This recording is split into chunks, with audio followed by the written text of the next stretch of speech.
કેમ છે મારા વાલા? મજામાં દઈશું. આપણા નવા બ્લોકમાં તમારું હાર્દિક સ્વાગત છે. આપણે આવી ગયા છે વીર મોખરાજી.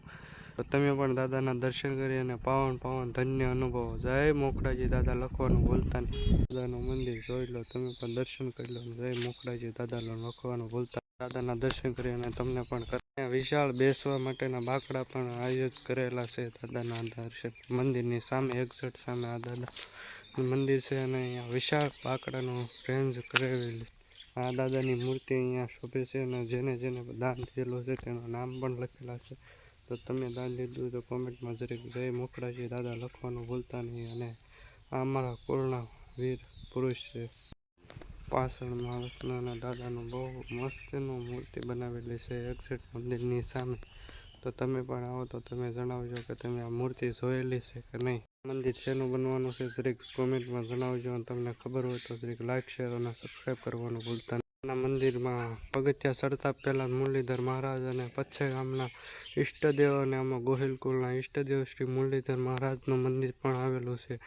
એની પડખે વીર મોખરાજી દાદાનું મંદિર અને એની પડખે અમારા કુળદેવી શ્રી સાવણ માતાજીનું મંદિર પણ આવેલું છે. તો તમે આવ્યા તો જરીક કોમેન્ટમાં જણાવજો. અને તમને પણ ચાલો હું દર્શન કરાવું મુરલીધર મહારાજ વીર મોખરાજી ગોહિલ અને અમારા કુળદેવી સાવણમાના દર્શન કરાવો. પગથિયા ચડતા જ મુરલીધર મહારાજનું દર્શન કરાવો. અને કુળના ઈષ્ટદેવ શ્રી મુરલીધર મહારાજનું મંદિર પણ આવેલું છે. તો તમે પણ દર્શન કરો અને જય મુરલીધર મહારાજ લખવાનું ભૂલતા નહીં.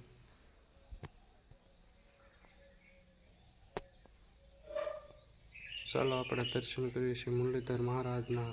પચ્છે ગામમાં આવેલા છે ત્યાં પણ દાદાનું મોટું ભવ્ય મંદિર બની ગયું છે. તો તમે પણ ના ગયા તો જરીક કોમેન્ટ શેર અને સબસ્ક્રાઈબ અને કોમેન્ટ જય મુરલીધર મહારાજ લખવાનું ભૂલતા નહીં. આપણે દાદાના દર્શન કરી લીધું. જય મોખરાજી ગોહિલ દાદા લખવાનું ભૂલતા નહીં. કોમેન્ટમાં વીર મોખરાજી ગોહિલ પચ્છે ગામના મુરલીધર મહારાજના કુળદેવીનું નામ લઈને તમે પણ દર્શન કરી લો.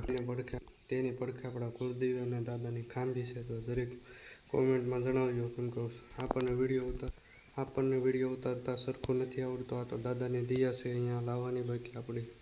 ચાલો દાદાના દર્શન કરી લો તમે.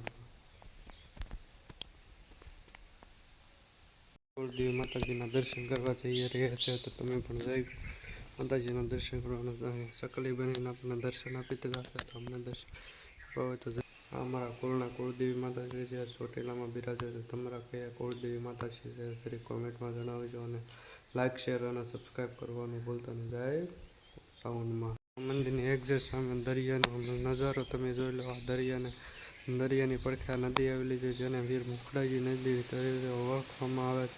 અને દાદા લડતા અહીંથી અંતિમ સ્વાદ લીધો હતો અને અમારા કુળનું ગૌરવ વધાર્યું હતું. જય વીર મોખરાજી ગોહિલ લખવાનું ભૂલતા નહીં.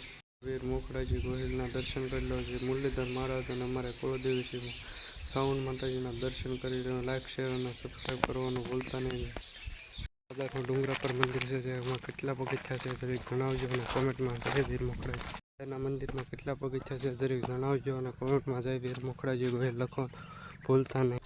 તો આપણે દાદાના પગથિયા ચડીને દાદાના મેન મંદિરે જઈ રહ્યા છીએ. તો તમે આવ્યા કે નહીં જરીક જણાવજો.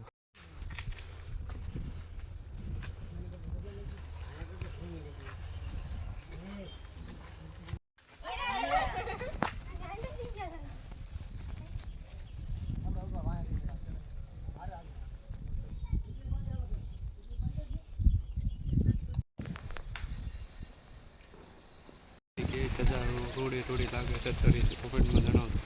સુંદર નજારા જોવા માટે કદલ પર જરી આવવાનું ભૂલતા નહીં. અને વીર મોખરાજી લખવાનું ભૂલતા નહીં.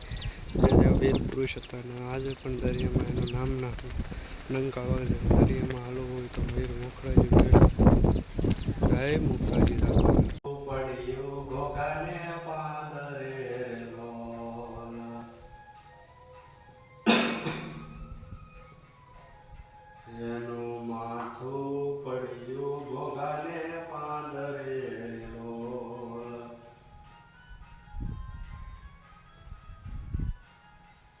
પછી ઝટકાવાળી લાગી ઝાકાજી કરે.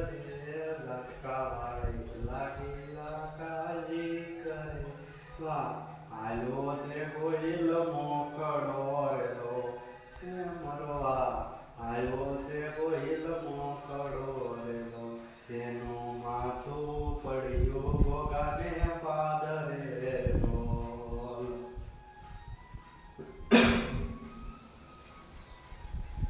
એનું